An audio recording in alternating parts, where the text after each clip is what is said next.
J'aime ma mosquée, mais je mange des pâtes jusqu'à la fin du mois. Salam à tous, un peu pour poursuivre sur la dernière vidéo que j'ai fait, donc ça va être concernant les mosquées ou les prétendues mosquées, donc un petit peu pour réagir à certaines choses. Donc du coup, il y a des gens qui se disent c'est des vraies mosquées, etc. Je sais qu'ils ont envie de donner, ils veulent faire pour la face du Seigneur et tout. Sur ça, il n'y a aucun problème. Et le Seigneur, bien entendu, il nous demande de faire l'aumône, comme on va le voir justement, encore une fois dans le Coran. J'apprends rien à personne, tout le monde le sait en vérité. Maintenant, la dernière vidéo que j'ai faite, c'était pour critiquer cette chose que les imams s'en mettent plein les fouilles sur le dos de cette communauté sunnite. Et justement, le titre de cette vidéo-là, bah, elle est un petit peu justement pour faire référence à ça, c'est-à-dire qu'il y a des gens, voilà, ils veulent dépenser pour la face d'Allah, ils donnent beaucoup aux mosquées, etc. On pourrait même parler de tous ceux qui coffrent de l'argent toute leur vie pour aller faire le Hajj, etc. Bon, il y aurait plein de choses à dire, mais bon. Donc du coup, la communauté sunnite, jusqu'à preuve du contraire, c'est pas la communauté la plus riche en France ou toi en Belgique, etc. Même si bien entendu, il y a des riches, il y a des gens normaux, etc. Qu'on se comprenne. Mais voilà, ça habite dans les quartiers. Des fois, ça n'a pas de thune pour faire la fin du mois. Et justement, c'est pour ça que je prends un petit peu ce titre-là dans cette vidéo. C'est-à-dire que les gens, il y en a, ils vont faire les courses à Lidl, etc. Ils ont du mal à finir la fin du mois. Bref, des problèmes au niveau thune. Et pendant le ramadan, voilà, ils veulent à fond se rattraper, euh, faire l'aumône, etc. Et je pourrais aussi parler de la zakat el-fitr à la toute fin, puisque ça aussi c'est important. Voilà, selon même les hadiths, c'est pas forcément comme ce que les imams d'aujourd'hui demandent de faire aux gens, encore une fois. Donc justement, on va voir plusieurs versets coraniques, on va regarder un petit peu certains articles et aussi certains hadiths concernant les mosquées. D'ailleurs, on va commencer par ça. Donc on va commencer par ce hadith très connu. D'après Abu Huraira, soi-disant le prophète aurait dit: dès l'arrivée du Ramadan, les portes du paradis s'ouvrent et celles de l'enfer se ferment et les diables sont enchaînés.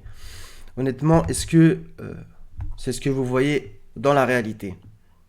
On continue à propos de deux hadiths que je vais vous citer qui sont un peu occultés justement par les imams parce que voilà, vous allez comprendre pourquoi. D'après Abu Huraira, soi-disant l'envoyé de Dieu a dit, au passage, ça c'est dans Sahih Muslim, donc voilà. Soi-disant, l'envoyé de Dieu a dit: lorsqu'on fait l'appel à la prière, Satan prend la fuite en lâchant des vents afin de ne pas l'entendre. Des vents, c'est d'épais. Une fois le premier appel terminé, il revient et cherche à insinuer jusqu'au moment où l'on fait le second appel à la prière. Il s'en va donc de nouveau pour ne pas l'entendre, mais une fois ce dernier appel terminé, il retourne et cherche à insinuer, susurrer ou etc. Donc voilà, le diable il arrive et il lâche des paix. Encore un autre hadith, d'après Jabir, soi-disant l'envoyé de Dieu, a interdit de manger de l'oignon ou du poireau. Pourtant, nous fûmes poussés par le besoin à en manger. Et il dit alors: quiconque mange de cette plante malodorante ne doit pas se rendre à notre mosquée, car les anges répugnent de ce que les êtres humains répugnent. Est-ce que franchement il y a besoin de parler? À propos des mosquées dans le Coran, donc, même si Massajid, etc., on pourra en reparler, mais bon. Alors, Rajim, Bismillah, surat 24, verset 36. Même si on va voir justement que le mot, c'est pas le mot mosquée, et justement, ils ont mis mosquée entre parenthèses pour quand même influencer, mais bon. Dans des maisons qu'Allah a permis que l'on élève et où son nom est invoqué, le glorifie en elle matin et après-midi. Donc, on va regarder un petit peu tout ça. Des hommes que ni le négoce, ni le troc ne distrait de l'invocation d'Allah, de l'accomplissement de la salat et de l'acquittement de la zakat, et qui redoutent un jour où les cœurs seront bouleversés ainsi que les regards. Donc si on part du principe que ici ce verset parle des messagides, qu'Allah a permis que l'on élève et où son nom est invoqué, le glorifie en elle matin et après-midi. D'accord? Donc est-ce que c'est le cas dans toi qui vas à la mosquée ou non? Pose-toi la question. Tu vas me dire oui, le nom d'Allah il est invoqué, on fait la salat, etc.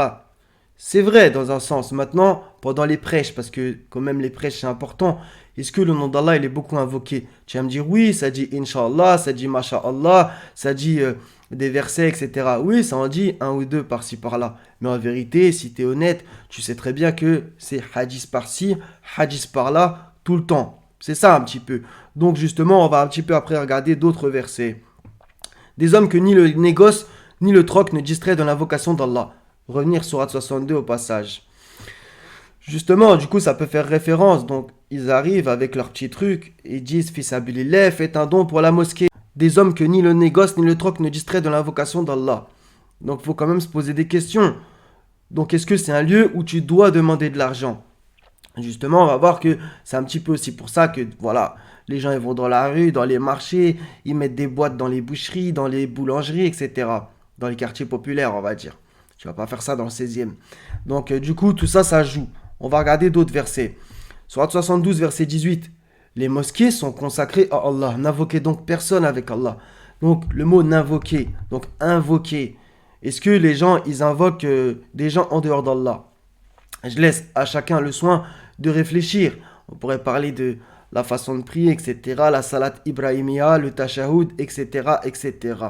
Maintenant, il y a d'autres choses aussi qui rentrent en compte. C'est que, comme je vous l'ai dit, c'est sans cesse des hadiths, des hadiths, des hadiths. Et du coup, en citant des hadiths, les 99% du temps, c'est pour faire référence à leur image de Mohammed. La leur, pas celle qui est écrite dans le Coran.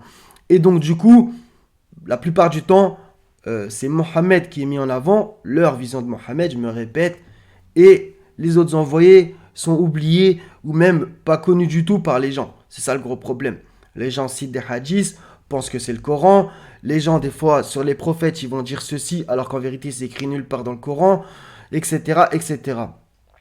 Si vous faites un petit test, vous parlez d'un envoyé qui est pas trop connu, les gens vont un petit peu bugger. Vous leur dites c'est qui Houd, c'est qui Salir, c'est qui Shoaib, etc. Il y en a pas mal, ils vont quand même bugger. Soyons encore une fois honnêtes. Donc du coup, c'est toujours la préférence pour Mohammed. Et donc du coup, ce que le Seigneur nous a demandé de ne pas faire, c'est-à-dire la distinction entre ses messagers, ses prophètes, ses envoyés, etc. La distinction, une différence de fait, comme d'habitude, alors que c'est la voie d'Abraham que l'on doit suivre. À propos des dons, encore une fois, donc est-ce que, comme justement je l'ai mis dans le titre, est-ce que tu dois faire un don à la mosquée? J'ai envie de te dire, si tu estimes qu'elle est juste, tu fais ce que tu as à faire. Maintenant, qu'est-ce que le Seigneur il nous demande? Sourate 2, verset 177, un verset primordial, c'est une des bases coraniques. La bonté pieuse est de croire en Allah, au jour dernier, aux anges, à l'écriture et aux prophètes, de donner de son bien, quelque amour qu'on en ait, aux proches, aux orphelins, aux nécessiteux, aux voyageurs indigents et à ceux qui demandent l'aide et pour délier les joues, d'accomplir la salat et d'acquitter la zakat. Donc là, donner de son bien, il y en a, ils vont me dire oui, bah du coup je peux donner à la mosquée. Quelque amour qu'on en ait, aux proches, aux orphelins, aux nécessiteux. Il faut savoir aussi que y a quand même un ordre chronologique. Nécessiteux, aux voyageurs indigents et à ceux qui demandent l'aide et pour délier les joues. Donc là, il y en a, ils pourraient dire oui, mais la mosquée, ils demandent de l'aide. D'accord. Et pour délier les joues, donc là, c'est un petit peu différent. D'accomplir la salat et d'acquitter la zakat. Donc justement, les mosquées prennent certains extraits par-ci par-là et surtout des hadiths comme celui qui construit une mosquée pour Allah, Allah lui construira une maison dans le paradis. Donc comme d'habitude. Ils utilisent ce genre de petites phrases par-ci par-là pour pouvoir récolter des dons, etc. Après on va me dire oui, mais les églises, tous les lieux de culte, ils ont été faits avec des dons. C'est pas le propos. Là, le truc c'est qu'en fait, c'est tu vas faire quoi dans ton lieu de culte? Tu vas dire quoi? C'est ça qui est important. Parce que pour ceux qui ne savent pas, qui c'est qui donne le permis de construire? Qui c'est qui donne le permis de prêcher? Qu'est-ce que tu peux prêcher? Etc. C'est ça qui est vraiment important. Tu peux faire un stade de foot, mais si c'est pour jouer au basket, ça va être un peu bizarre. D'accord? Alors que tu as mis l'étiquette stade de foot. Ouais, mais moi je vais jouer au foot, pas au basket. Ok? Tu m'as mis des buts de foot. Voilà. Ben, c'est un petit peu pareil. C'est qu'il y a écrit mosquée, il y a écrit c'est une belle étiquette, une belle forme. Mais en vérité, est-ce que l'intérieur, ça ressemble à ce que le Seigneur veut? C'est-à-dire qu'on prêche sa parole, qu'on parle de tous ses envoyés, etc., qu'on s'incite tous à faire le bien, condamner le blâmable, ordonner le convenable, etc. Est-ce que c'est possible à faire sur ce territoire? Posez-vous la question en vérité. Je pense que vous avez tous la réponse. On va continuer. Sourate At-Tawbah, la 9, versets 107 à 110. Je vous invite vraiment à le lire. J'incite à votre curiosité. Je ne vais pas vous la lire, mais justement, ça critique une mosquée ou plusieurs. À vous de voir. Ne te tiens jamais dedans. D'accord? Sourate 9, versets 107 à 110. J'incite à votre curiosité. Par la grâce d'Allah. Sourate 9, verset 60. À propos des sadaqat. Donc du coup, justement, ils aiment beaucoup utiliser ce genre de choses. On va le voir même dans plusieurs articles. Les sadaqat ne sont destinés que pour les pauvres. Les indigents, ceux qui y travaillent. ceux dont les cœurs sont à gagner. Là, ils ont mis entre parenthèses à l'islam. Donc là aussi, ils peuvent utiliser ce genre de petits bouts. Ceux dont les cœurs sont à gagner. Oui, on va construire une mosquée, masha'Allah, on va se réunir entre frères, ça va être communautaire, des convertis vont venir, etc. D'accord? L'affranchissement des joues, ceux qui sont lourdement endettés dans le sentier d'Allah et pour le voyageur. C'est un décret d'Allah et Allah est omniscient et sage, vous voyez? Donc cassez pas vos têtes. Vous ne trouverez pas un verset où ça dit de donner un don pour les mosquées. Non, ça n'existe pas.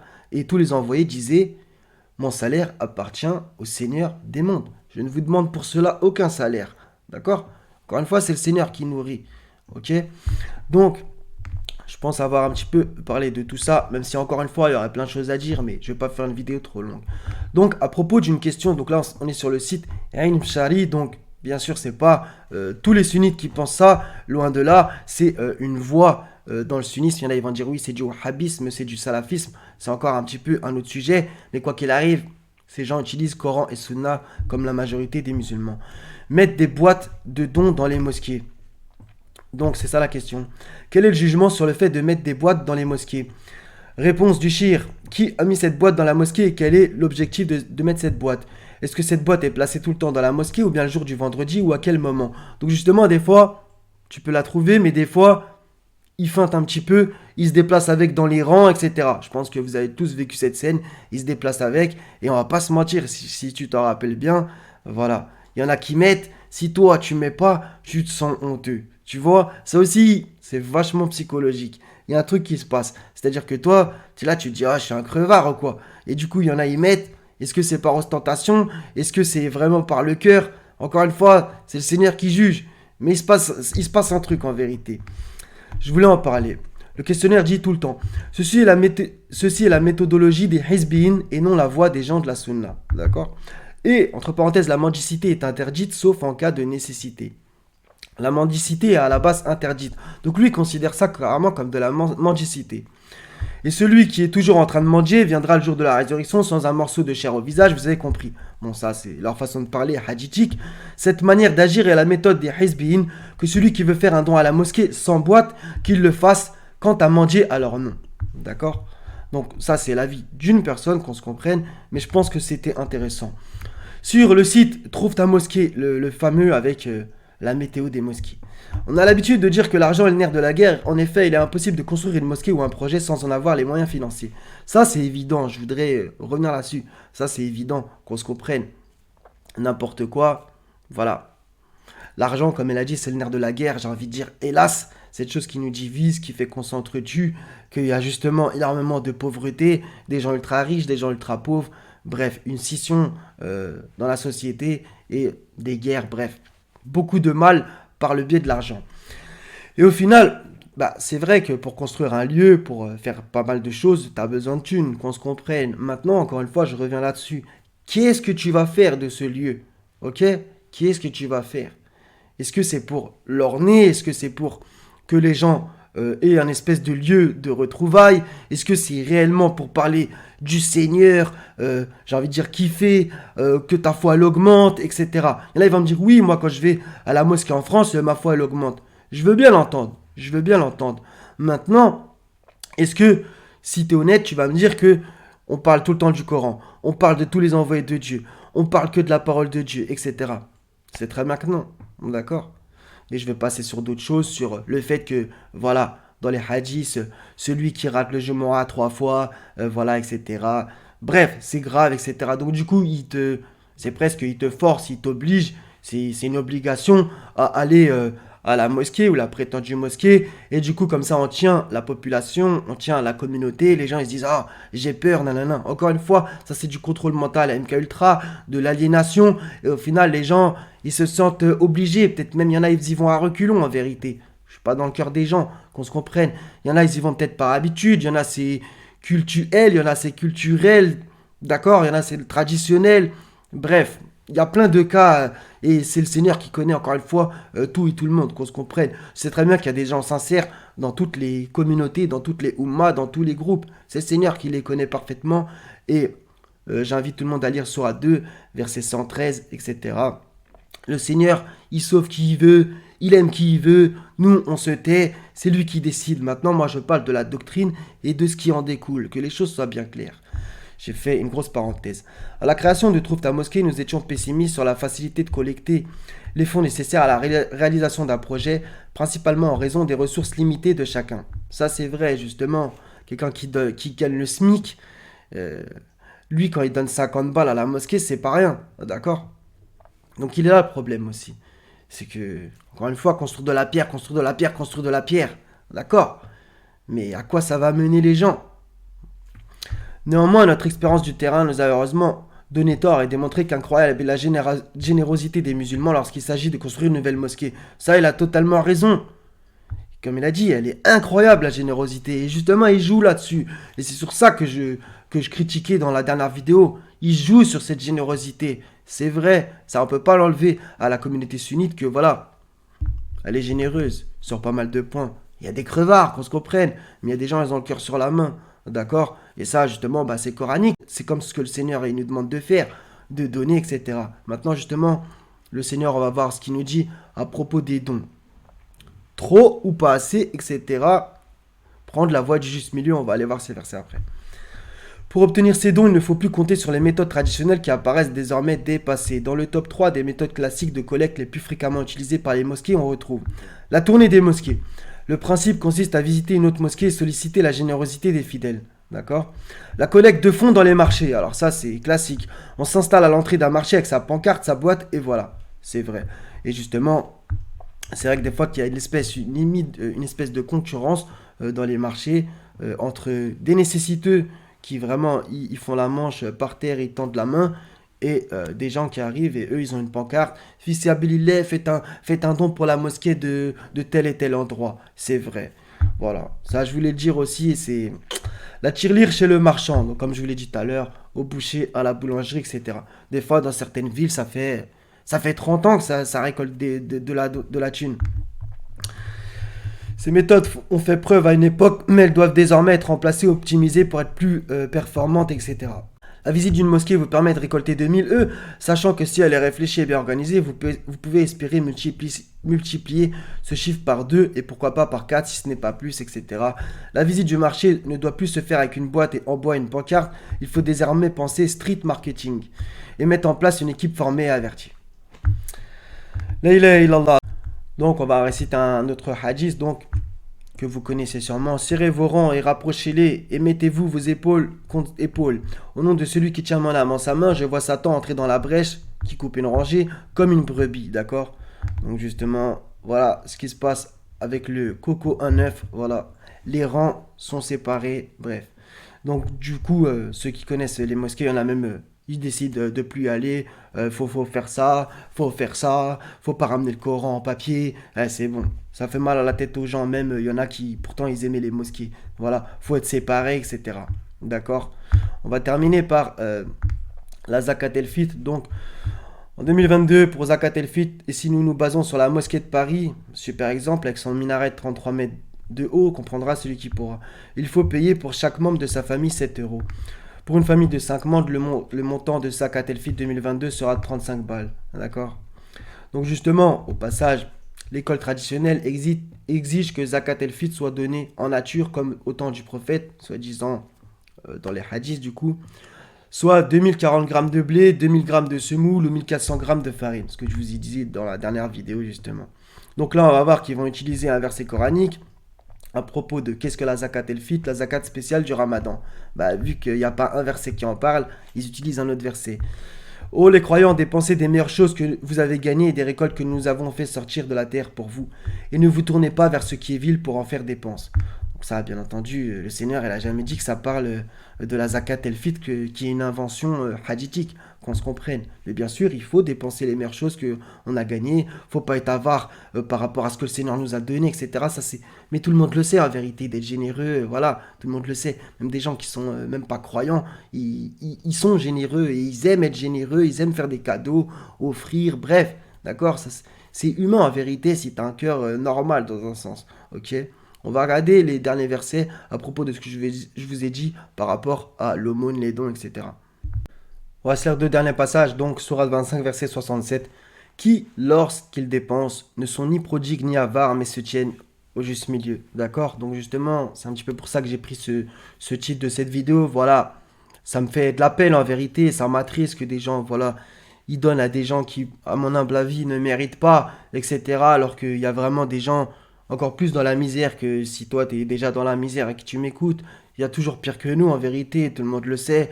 Et voilà, donc faut donner aux personnes qui sont vraiment dans, dans le besoin, un vrai besoin. Et comme je vous ai dit, il y a plus de 3000 mosquées en France. Il y en a énormément en projet de construction, etc. Va falloir arrêter un petit peu les conneries, non? Sérieusement. Par contre, des pauvres, il y en a combien? On peut même plus les compter. Et là, je parle rien qu'en France ou toi qui habites en Belgique. On peut même plus les compter. Donc voilà, sans parler des autres endroits dans le monde où c'est la vraie famine, la vraie misère. Des gens qui n'ont même pas d'eau, qui n'ont même pas de bouffe, qui ont le ventre creux. Ok? Mais par contre, il faudrait donner à ces gens qui vivent des fois en plus dans l'opulence et qui construisent des prétendus mosquées. Ces prétendus mosquées qui, en vérité, là, encore une fois, je suis obligé de le dire, mais serviront encore une fois, ils la construisent et dans cette mosquée, ils vont encore récolter de l'argent, redemander de l'argent, etc. Donc en fait, c'est comme un point de fixation. Ok, ils la construisent après avoir demandé des dons. Et quand ils la construisent, ils reprennent de la thune, de la thune, de la thune. Il y en aura d'autres qui vont repousser, etc. Ok, c'est ça en vérité. Et la parole du Seigneur, les hadiths, à gogo, comme d'habitude. Ok, donc lorsqu'ils dépensent, ne sont ni prodigues ni avares, mais se tiennent au juste milieu. Voilà ce que le Seigneur il nous demande de faire. 17-29. Ne porte pas ta main enchaînée à ton cou et ne l'étends pas non plus trop largement, sinon tu te trouveras blâmé et chagriné. Donc le paravarice à ton cou, c'est juste. Donc voilà, donc sois pas un crevard et sois pas trop bon, trop, on s'est compris. Voilà ce que le Seigneur il nous demande de faire. Et j'ai envie de dire, si tu as un grand cœur et que tu donnes tout aux gens, le Seigneur il n'est pas inattentif encore une fois. Maintenant regarde ce qu'il nous a dit. Voilà, bien sûr que c'est mieux d'être trop bon que avare. Ok, ça c'est évident. Donc voilà, donc tous les gens qui donnent, que ce soit à leurs imams, à leurs mosquées, etc., je vous incite à vraiment réfléchir là-dessus. Il y a encore des gens bien plus pauvres qui, peut-être que toi-même qui m'écoutes, voilà, je t'incite à donner aux pauvres, aux nécessiteux, ceux vraiment qui sont vraiment dans la galère. Et même des fois, voilà, dans les prêches, ça le dit pas trop, mais il y a une espèce de, comment dire, même des fois dans la pensée de pas mal d'autres gens, que voilà, quelqu'un qui fait la manche dans la rue, et voilà, il tombe dans la tease, etc. Bah, les gens ils disent, ouais, mais si je lui donne de l'argent, il va s'acheter de la boisson, etc. Ouais, mais ça, c'est pas ton problème en vérité. Personnellement, tu veux que je te dise la vérité, je préfère donner à quelqu'un qui est dehors et qui s'en sort comme il peut. Le mec qui dort dehors en pleine nuit, il fait froid, peut-être que toi-même tu te mettras à boire, ok? Bah moi je préfère ces gens-là plutôt que les prétendus imams, d'accord? Comme Jésus justement dans l'évangile. Jésus il allait voir des gens improbables, que les gens disaient oh là là, qu'est-ce que tu vas aller voir, ok? Donc voilà, donc tu préfères les pharisiens ou les gens de la rue, les pauvres, les gens qui sont dans la galère. Personnellement, j'ai de la compassion pour eux et que le Seigneur les facilite. Voilà les frères et sœurs, ça sera tout pour cette vidéo. Inch'Allah, elle fera méditer certains.